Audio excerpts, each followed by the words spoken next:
한 목소리로 고백하겠습니다. 하나님을 의지하면 하나님이 일하십니다.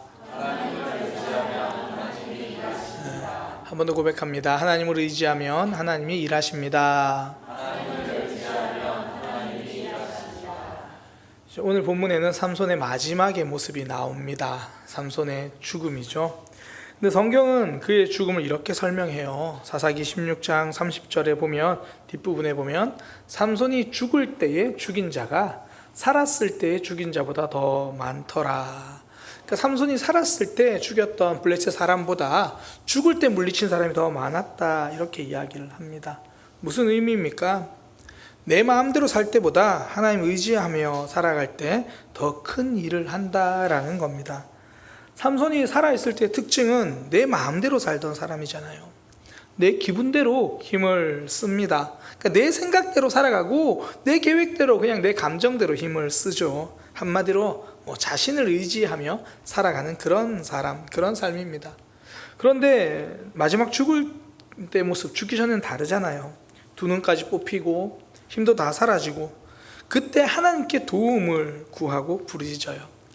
하나님을 의지하는 모습이죠. 그때 더 놀라운 일이 일어납니다. 그러니까 나 자신을 의지하는 삶보다 하나님을 의지하는 삶이 더 큰 일을 한다는 거 보여주죠. 하나님이 일하시기 때문입니다.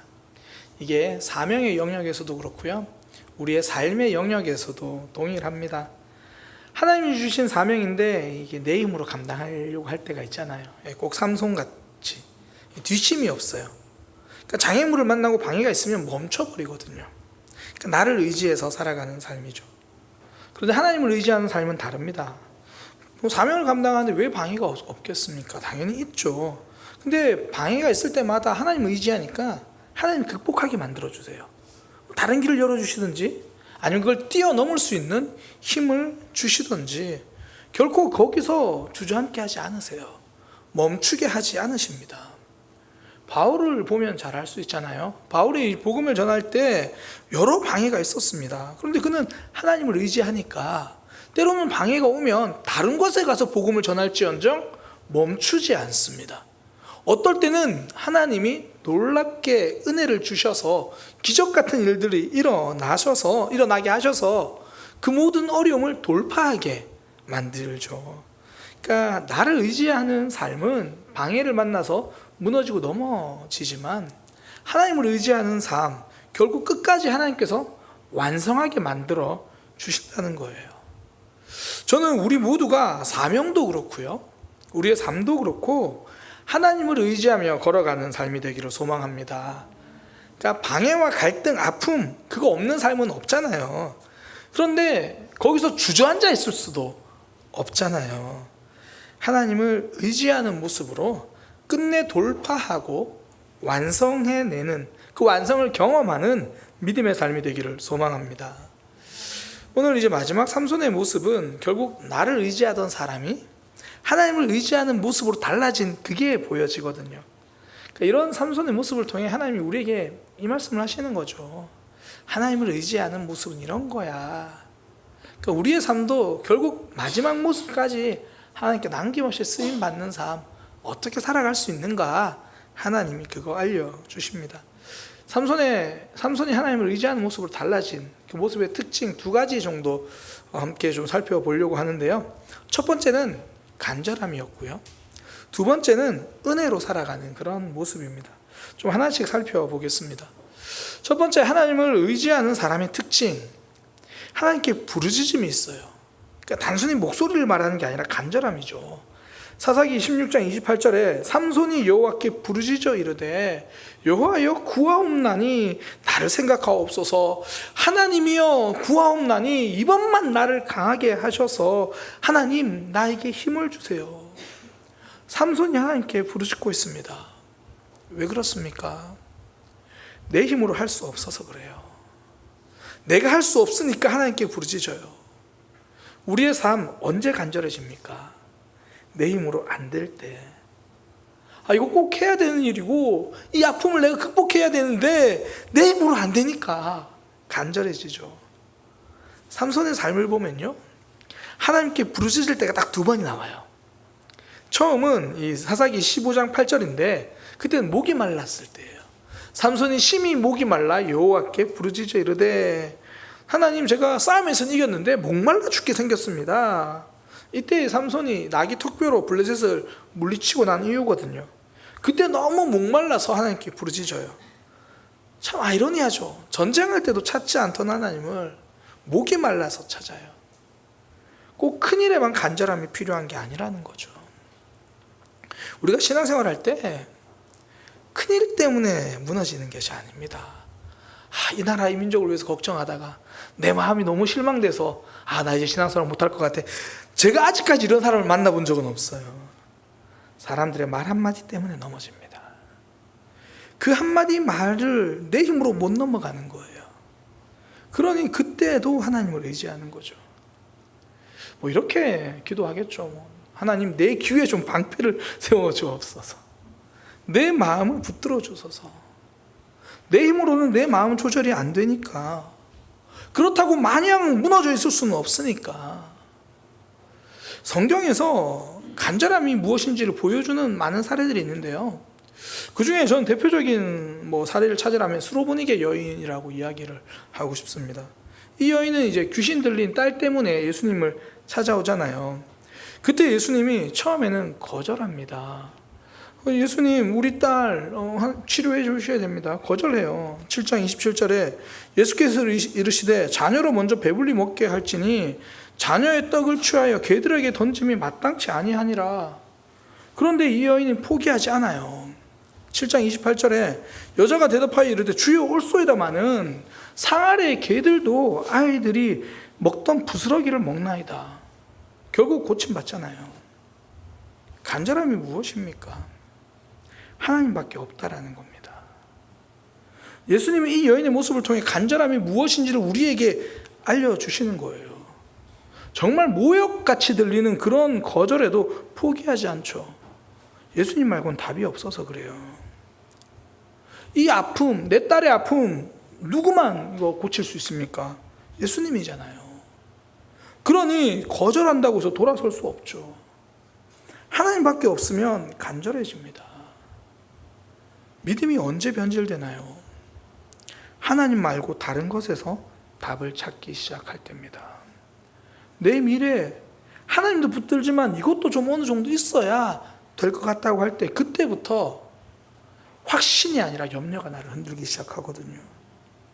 하나님 말고 다른 것 붙들기 시작할 때, 다른 것에서 답을 찾기 시작할 때 그때부터 믿음이 무너지기 시작하는 거죠. 예수님을 찾아온 부자 청년, 겉으로는요 진짜 간절해 보여요. 예수님 앞에 나와서 무릎 꿇고 질문을 합니다. 선한 선생님이요, 영생을 얻으려면 어떻게 해야 합니까? 정말 간절해 보여요. 그런데 마지막에 포기하잖아요. 가진 재산 다 팔아라 그랬더니 고민하고 돌아갑니다. 그의 겉모습은 예수님께 답을 찾으려는 모습입니다. 영생을 얻으려면 어떻게 해야 합니까? 겉모습은 정말 그럴듯해요. 근데 중심은 달랐어요. 돈과 물질이 그의 삶의 답이었습니다. 예수님 말고도 답이 있으니까 딱 한 번 말해보고 한두 번 이야기해보고 안 되면 돌아가는 거예요. 적당히 기도하고 적당히 질문하고 적당히 찾고 그냥 교양 있게 내 자존심 지켜가면서 내 물질 지켜가면서 믿음 생활하는 거예요. 그래서 사람들이 큰 어려움을 겪으면서 큰 믿음의 사람이 되어가요. 하나님 말고 답이 없다라는 것을 그때 깨달아서 그렇죠. 그전에는 이것저것 붙들고 살았는데 큰 어려움 앞에서는 그게 아무런 힘이 없다는 걸 깨닫고 나니까 하나님만 붙들어요. 이게 간절한 신앙이죠. 하나님밖에 없다는 것. 나무는요, 겨울이 오면 풍성한 나뭇잎을 다 떨어뜨려요. 겨울을 견디기 위해서 필요한 것만 남깁니다. 인생의 겨울이 하는 역할이 이거죠. 아픔과 어려움이 하는 역할이 이겁니다. 내가 무엇을 버려야 하는지를 알게 해주고요. 그때 진짜와 가짜가 판가름이 나요. 인생의 겨울에 다른 것 내려놓고 하나님을 찾는가? 하나님 버리고 다른 것을 찾아가는가? 인생의 겨울, 내가 뭘 버려야 하는지를 알게 됩니다. 저도 신앙생활을 해보니까 그렇더라고요. 아픔과 문제를 만나면 처음에는 그거 해결해 달라고 기도하거든요. 하나님 이거 해결해 주세요. 이 문제 해결돼야 됩니다. 좀 고상하게 말하면 이렇게 기도하는 거죠. 하나님 이길 힘을 주세요. 이렇게 기도를 해요. 그런데 계속 기도해도 문제가 해결 안 되고 막 이길 힘으로 막 극복하면 좋겠는데 오히려 점점 힘이 빠질 때가 있거든요. 저만 그런 건 아니잖아요. 그런데 그때를 지나면서요, 눈이 달라지기 시작해요. 해결책만 찾던 눈이 이제는 내가 뭘 버리지 못하고 있는지를 보게 돼요. 내가 놓지 못하고 있는 것이 무엇인지를, 내가 놓아야 하는데 붙들고 있는 것이 무엇인지를 알게 되더라고요. 그래서 처음에는 기도할 때 문제, 아픔, 처음에 기도할 때는 당신 탓이죠. 이 당신만 변하면 내 삶 달라질 것 같아. 나중에는 내 탓임을 발견해요. 이게 그 사람과의 관계에서 내가 잘못했구나, 이게 아니고 그 이전에 내 탓이라는 게 하나님과의 관계에서 내 모습을 보는 거예요. 내가 하나님 말고 다른 것 붙들고 있었구나, 그걸 알게 돼요. 그러니까 우리의 삶, 하나님과 사람과의 관계라고 생각했던 거 가만히 돌아보면요, 결국 하나님과의 관계 문제입니다.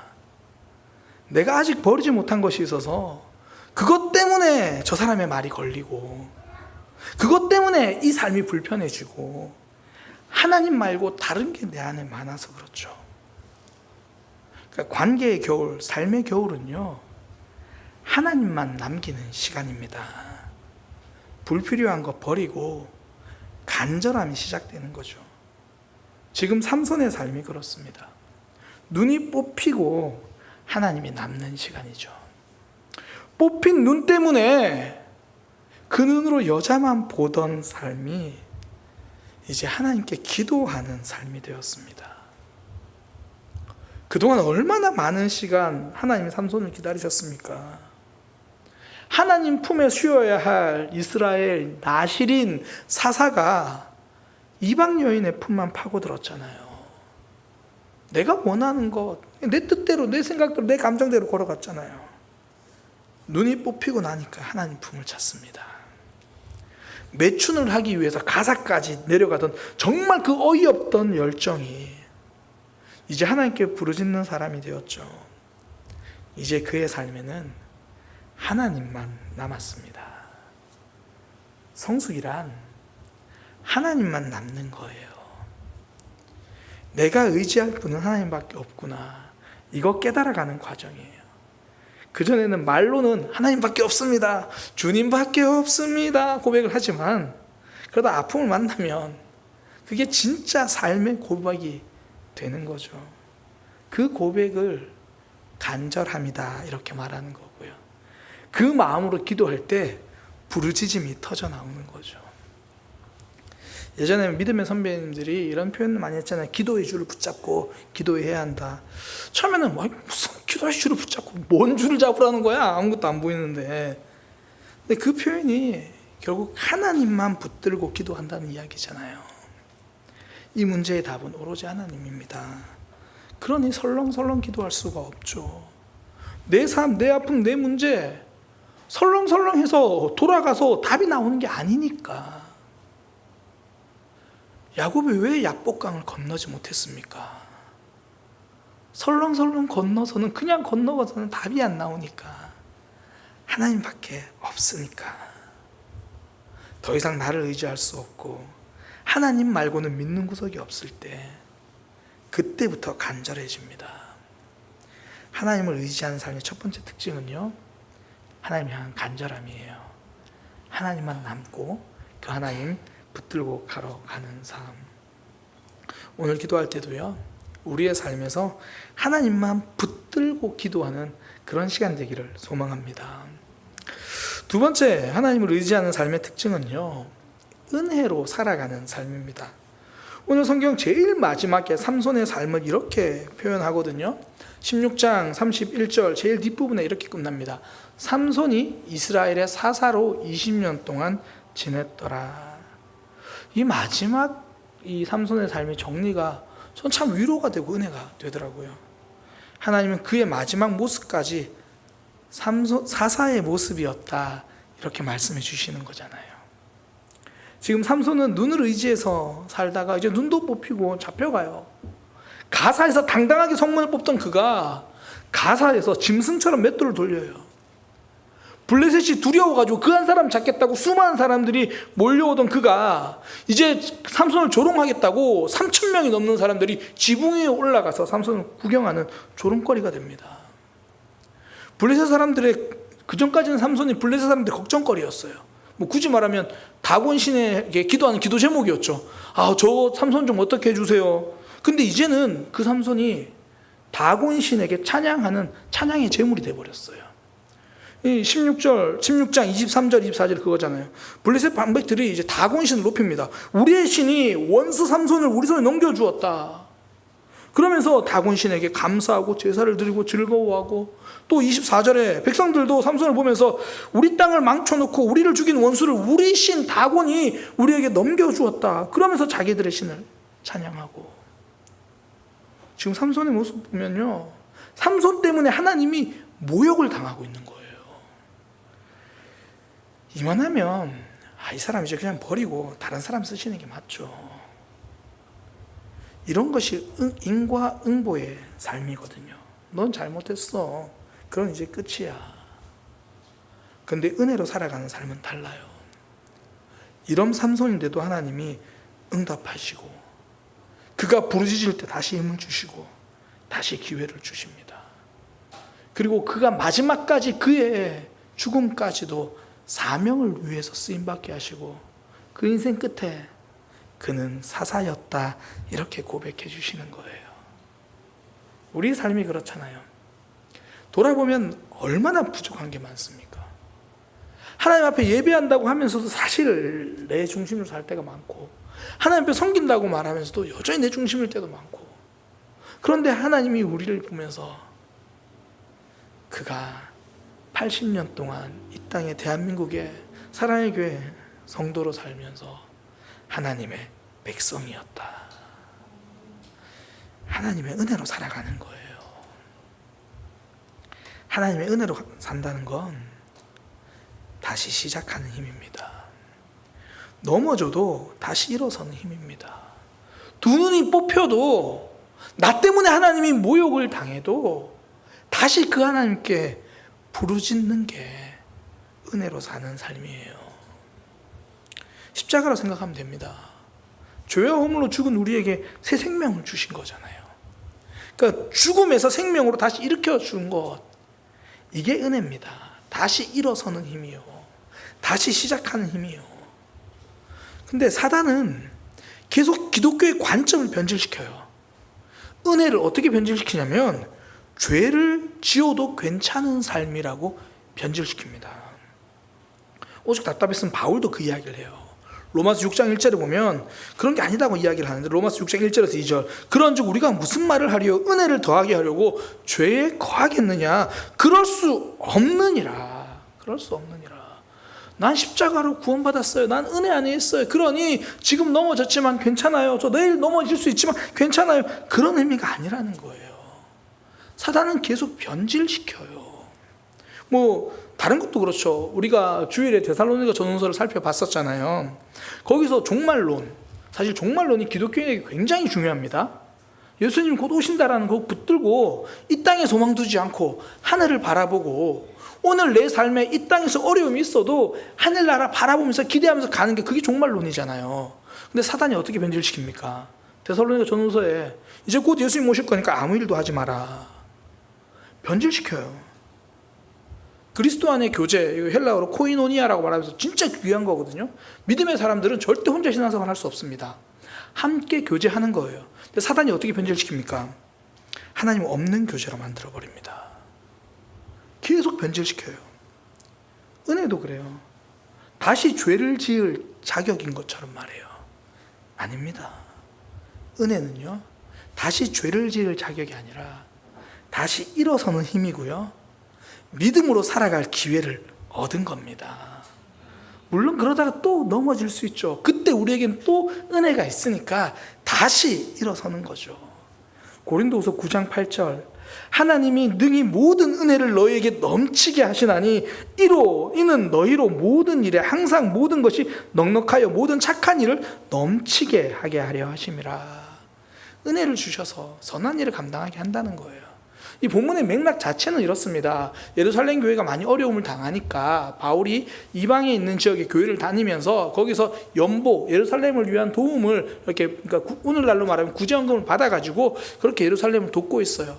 그런데 그런 얘기를 하면서 하나님이 여러분에게 은혜로 그 물질을 채워주실 거니까 그걸로 남을 돕는 선한 일을 하는 거예요. 이런 말입니다.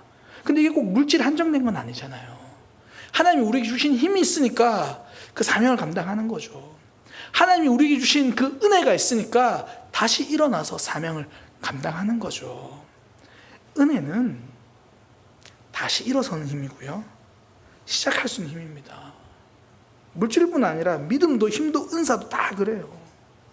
넘어져 있는 나를 하나님이 포기하지 않으시는 것, 이게 은혜니까 다시 시작할 수 있습니다. 삼손 보세요. 눈이 뽑혀도 끝이 아닙니다. 힘이 없어서 맷돌을 돌리고 있어도 끝이 아닙니다. 하나님의 은혜가 있으니까 다시 시작합니다. 내가 어디서 어떻게 넘어졌는지 그걸 보는 게 아니에요. 내가 지금 얼마나 절망적인 상황인가 그거 보는 게 아니에요. 은혜는 나를 기다리신 하나님을 보는 거고요, 나를 찾아오시는 그 예수님의 손 붙잡고 다시 일어서는 겁니다. 베드로가 그렇게 다시 일어섰잖아요. 부활의 예수님이 베드로를 찾아오셔가지고, 야 그래 너 나 부인했지, 괜찮아 다음에 또 부인해도 괜찮아, 그게 아니라 그를 찾아오셔서 예수님이 하신 거는 다시 사명의 자리로 보내신 거예요. 내 양을 먹이라, 내 어린 양을 먹이라, 내 어린 양을 치라. 다시 일어서서 하나님께로 갈 수 있게 하는 거죠. 왜 넘어졌냐? 넘어짐을 이야기하지 않습니다. 다시 전진하면 된다고 이야기를 하십니다. 은혜로 살아간다는 건요, 시작하는 힘이에요. 나는 넘어졌지만 하나님이 손 내미시니까 그 손 잡고 일어나서 다시 일어서는 힘, 다시 도전하는 힘. 우리가 새로운 일을 시작할 수 있는 것도 그래요. 내 힘으로는 못합니다. 두 가지를 못하는데요, 첫 번째는 내 힘으로 시작을 못해요. 두 번째는 하다가 내일이면 넘어져요. 그런데 하나님은 그때마다 은혜를 주시잖아요. 나 몰라라 하시는 분이 아니잖아요. 그래서 성도는 아멘 할 때 하나님을 경험하는 겁니다. 나는 내 힘으로 안 되지만 하나님이 부르시니까 은혜로 시작하고, 넘어졌는데 또 다시 힘 주시니까 또 은혜로 감당하고 새로운 간증이 쌓이는 거예요. 은혜를 계속 경험한다는 건요, 계속 다시 일어선다는 거고, 그때마다 하나님을 경험하는 겁니다. 은혜로 살아가는 것, 이 삶이 하나님을 의지하는 사람들의 모습인 거예요. 새로운 일이 찾아왔습니까? 아멘으로 달려가시기를 소망합니다. 넘어졌습니까? 하나님은 왜 넘어졌냐를 묻지 않고 다시 일어서면 된다고 말씀하십니다. 그때 우리의 삶 새롭게 전진하는 거죠. 저와 여러분이 나의 결심, 나의 경력을 의지하지 않고 하나님을 의지하는 삶이 되기를 소망합니다. 하나님이 다시 힘 주실 거고요, 다시 우리를 붙들어 주실 거고, 우리 인생 마치고 났을 때 하나님이 이렇게 말씀하실 거예요. 그가 사랑의 교회에 있으면서 하나님의 백성으로 그 시간을 보냈다. 은혜입니다. 그 은혜를 기억하면서 다시 하나님께로 달려갈 수 있는 저와 여러분이 되기를 소망합니다.